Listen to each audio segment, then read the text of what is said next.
నమస్కారం.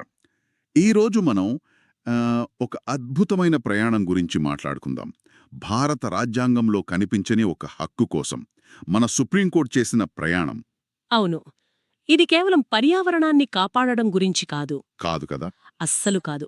మన ప్రాథమిక హక్కుల అసలు అర్థమేంటి అని, మన న్యాయస్థానాలు వాటి పరిధిని ఎలా విస్తరించాయో చెప్పే కథ ఇది. సరిగ్గా చెప్పారు. అంటే రాజ్యాంగంలో రాసిపెట్టిన హక్కు కాదు. కాదు. న్యాయమూర్తులు తమ మేధస్సుతో కాలానికి అనుగుణంగా సృష్టించిన హక్కు. మన దగ్గరున్న కొన్ని ఆర్టికల్స్, పరిశోధనలు చూస్తే ఈ కథలో ఎన్నో మలుపులున్నాయి. మ్మ్. ఈ హక్కు ఎలా పుట్టింది, ఎందుకు ఇప్పుడు ఇంత అవసరంగా మారింది, అసలు వాస్తవంలో దీని పరిస్థితి ఏంటి, ఇలాంటివన్నీ లోతుగా చర్చిద్దాం. అయితే ఈరోజు మన ముందున్న అసలు ప్రశ్న ఏంటంటే, కోర్టులు సృష్టించిన ఈ పర్యావరణ హక్కు సరిపోతుందా? లేక దానికింకా రాజ్యాంగ బలం చేకూర్చాలా అని. ఖచ్చితంగా. దీనిని ఒక ప్రత్యేకమైన, తిరుగులేని ప్రాథమిక హక్కుగా మార్చాల్సిన సమయం వచ్చిందా? సరే, ముందుగా అసలు ఈ చర్చ ఎందుకింత అవసరమో కొన్ని అంకెలు చూద్దాం. తప్పకుండా. 2024 ప్రపంచ వాయు నాణ్యత నివేదిక చూస్తే నిజంగా నమ్మశక్యంగా లేదు. ప్రపంచంలో అత్యంత కాలుష్య నగరాలు అంటే ఒక టాప్ 20 తీసుకుంటే అందులో 13 మన దేశంలోనే ఉన్నాయట. అంటే మనం పీల్చే గాలి ఎంత ప్రమాదకరంగా ఉందో. ఆ గాలి మనల్ని ఎంతలా చంపేస్తుందంటే 2021లో ప్రపంచవ్యాప్తంగా వాయు కాలుష్యం వల్ల 8.1 మిలియన్ల మంది చనిపోయారు. 8 మిలియన్లు. అవును. అందులో అంటే దాదాపు పావువంతు 2.1 మిలియన్ల మరణాలు కేవలం భారతదేశంలోనే సంభవించాయి. అబ్బా. ఇది ఒక నిశ్శబ్ద మహమ్మారి లాంటిదనమాట. శ్వాసకోశ వ్యాధులు, ఊపిరితిత్తుల క్యాన్సర్ ఇవన్నీ సర్వసాధారణం అయిపోతున్నాయి. మనం పీల్చే గాలి, తాగే నీరు రెండూ ప్రమాదంలో ఉన్నాయి. మరి నీటి విషయంలో పరిస్థితేంటి? నీటి కథ ఇంకా దారుణంగా ఉంది. తలసరి నీటి లభ్యత అంటే ఒక్కో మనిషికి అందుబాటులో ఉండే నీరు వేగంగా పడిపోతోంది. ఎంత వేగంగా? చూడండి, 2001లో ఒక వ్యక్తికి సగటున 1816 క్యూబిక్ మీటర్ల నీరుండేది. అది 2011 నాటికే కేవలం 10 ఏళ్లలో 1545కు పడిపోయింది. ఓ. 2050 నాటికి అది 1219కి పడిపోతుందని అంచనా వేస్తున్నారు. ఇది కేవలం నీటి కొరత మాత్రమే కాదు, ఉన్న నీరు కూడా విషతుల్యమవుతోంది. అంటే పశ్చిమ బెంగాల్, బీహార్, ఉత్తరప్రదేశ్ లాంటి రాష్ట్రాల్లో భూగర్భ జలాల్లో నైట్రేట్, ఫ్లోరైడ్, ఆర్సెనిక్ లాంటి ప్రమాదకర రసాయనాలు కలిసిపోతున్నాయి. మనం పీల్చే గాలి, తాగే నీరు రెండూ ప్రమాదంలో ఉన్నాయి. కానీ ఈ సంక్షోభానికి కొన్ని నిశ్శబ్ద బాధితులు కూడా ఉన్నారు కదా? అవును. మన అడవులు, వాటిలో ఉంటే జీవుల మాటేమిటి? అక్కడ కూడా ఇదే కథ? అక్కడ కూడా దాదాపు అదే కథ.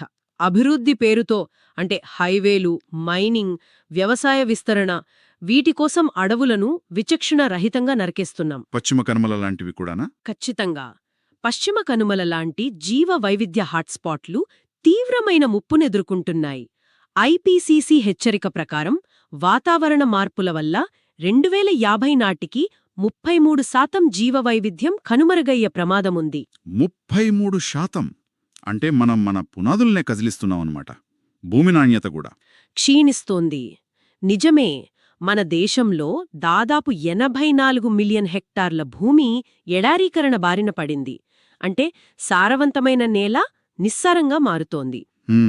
మరీ ముఖ్యంగా చెప్పాలంటే పంజాబ్, హర్యానా లాంటి ప్రాంతాల్లో ఒకప్పుడు నేలలో సేంద్రియ కర్బనం 1% ఉండేది. ఓకే. ఇప్పుడది 0.3%కి పడిపోయింది.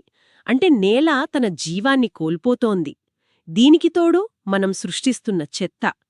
ఏటా 62 మిలియన్ టన్నుల వ్యర్థాలు, ప్లాస్టిక్, ఈ-వేస్ట్, బయోమెడికల్ వేస్ట్ అన్నీ మన నేలని, నీటిని కలుషితం చేస్తూనే ఉన్నాయి. ఓకే, ఒక్క నిమిషం ఆగుదాం. ఈ అంకెలు వింటుంటే నిజంగా తల తిరిగిపోతుంది.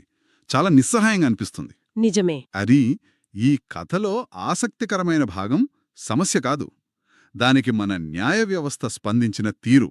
అసలు రాజ్యాంగంలో పర్యావరణ హక్కు అనే మాటే లేనప్పుడు అది ఒక ప్రాథమిక హక్కుగా ఎలా మారింది?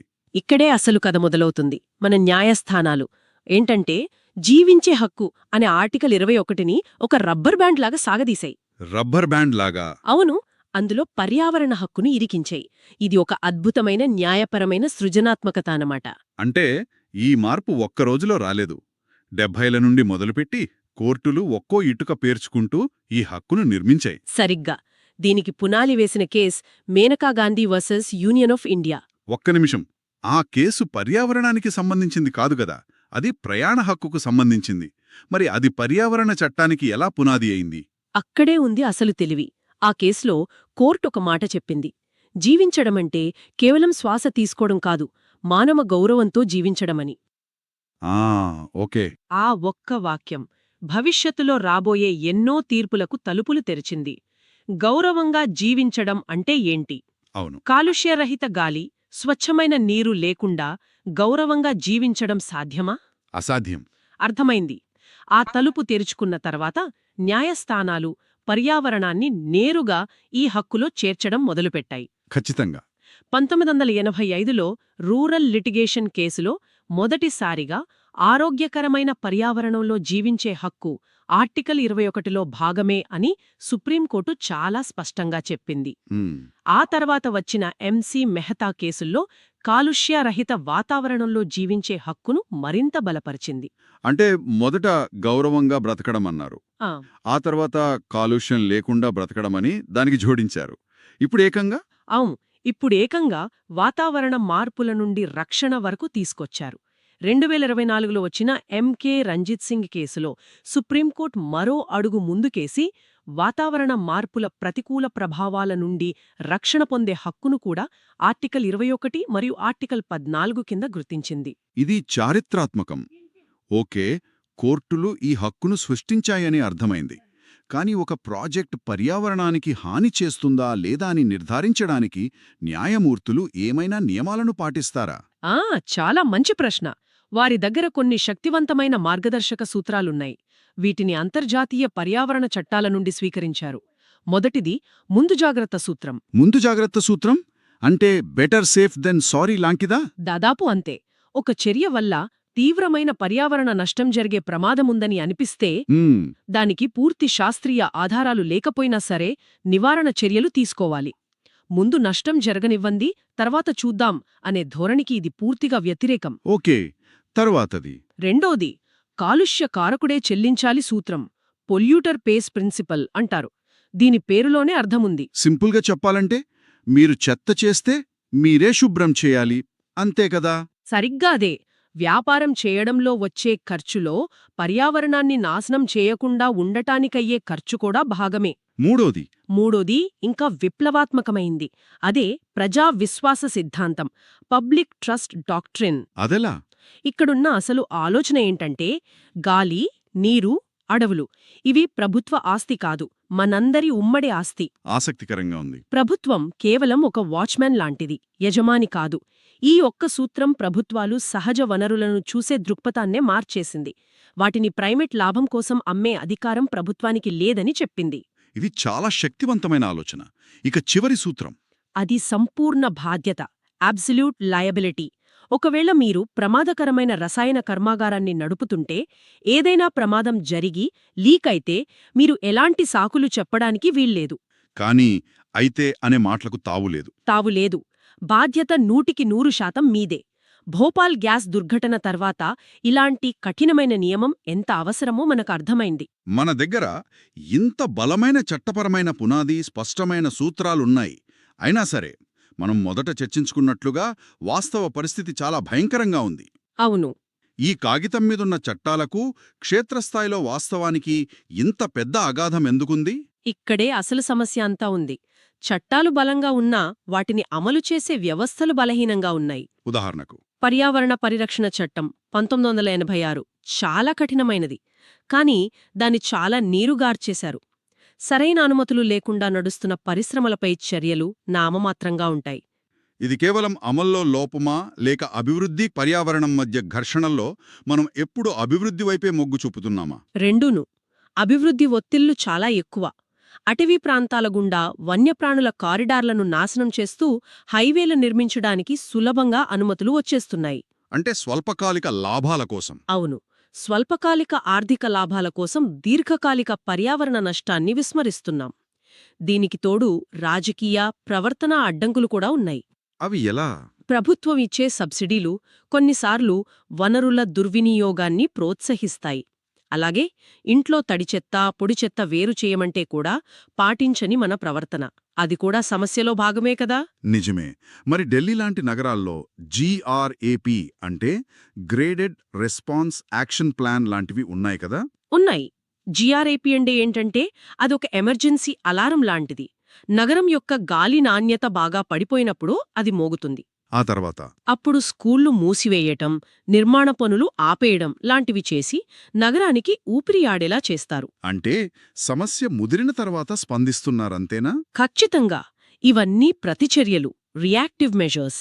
నివారణ చర్యలు అంటే ప్రివెంటివ్ మెజర్స్ కావు. జబ్బు వచ్చాక మందులు వేసుకోవడం లాంటిది. అసలు జబ్బు లాకుండా చూసుకోవడం కాదు. ఇంత చర్చ తర్వాత మనం అసలు ప్రశ్నకు వస్తున్నాం.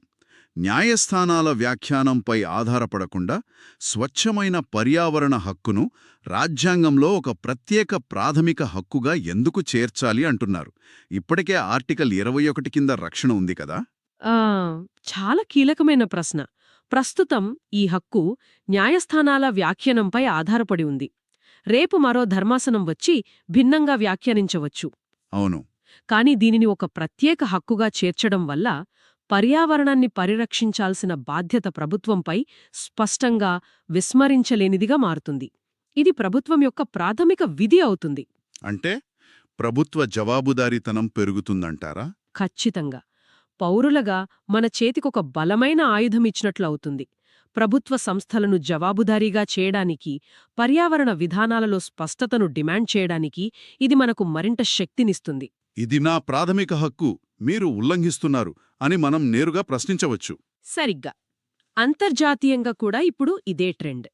2022లో ఐక్యరాజ్యసమితి జనరల్ అసెంబ్లీ కూడా స్వచ్ఛమైన, ఆరోగ్యకరమైన పర్యావరణాన్ని ఒక సార్వత్రిక మానవ హక్కుగా గుర్తించింది. అంటే ప్రపంచం మొత్తం ఈ దిశగా అడుగులు వేస్తోంది. అన్నింటికన్నా ముఖ్యంగా ఇది మనం సమస్యను చూసే దృక్పథాన్నే మారుస్తోంది. అదలా?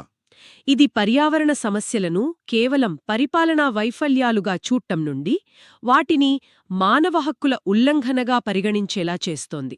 ఓకే. గాలి కలుషితమైతే అది కేవలం కాలుష్య నియంత్రణ మండలి వైఫల్యం కాదు, అది లక్షలాది మంది జీవించే హక్కును ఉల్లంఘించడమే. ఈ మార్పు సమస్య యొక్క ప్రాధాన్యతను ఎన్నో రేట్లు పెంచుతోంది. ఈరోజు మనం ఒక అద్భుతమైన కథను విన్నాం. రాజ్యాంగంలో లేని ఒక హక్కు మన న్యాయస్థానాల మేధస్సుతో ఎలా ప్రాణం పోసుకుందో చూశాం. ఆర్టికల్ 21 అనే ఒక చిన్న తలుపును తెరిచి దాని ద్వారా ఒక విశాలమైన హక్కుల ప్రపంచాన్ని మన న్యాయమూర్తులు ఎలా సృష్టించారో అర్థం చేసుకున్నాం. అదే సమయంలో కాగితంపై ఉన్న ఆదర్శాలకు వాస్తవానికి మధ్య ఉన్న దూరాన్ని కూడా చూశాం. ముగింపుగా చెప్పాలంటే పర్యావరణ క్షీణత కేవలం ఒక పరిపాలనా వైఫల్యం కాదు, అది మన హక్కులకు సంబంధించిన సంక్షోభం. అవును. ఇది మన గౌరవాన్ని, మన జీవించే హక్కును నేరుగా దెబ్బతీస్తోంది. మహాత్మా గాంధీ చెప్పినట్లు, భూమి ప్రతి ఒక్కరి అవసరాలను తీర్చగలదు, కాని ప్రతి ఒక్కరి అత్యాశను కాదు. శ్రోతలకు ఒక ఆలోచనను వదిలి వెళ్తున్నాం. భవిష్యత్ తరాల హక్కులను పరిరక్షించడానికి ప్రస్తుత అభివృద్ధి నమూనాలను పునఃపరిశీలించడం కేవలం ఒక ఐచ్ఛికం కాదు, అది మన రాజ్యాంగపరమైన బాధ్యత అని మనం గుర్తించాల్సిన సమయం ఆసన్నమైందా? దీని గురించి ఆలోచించండి. మరో ఆసక్తికరమైన అంశంతో మళ్ళీ కలుద్దాం.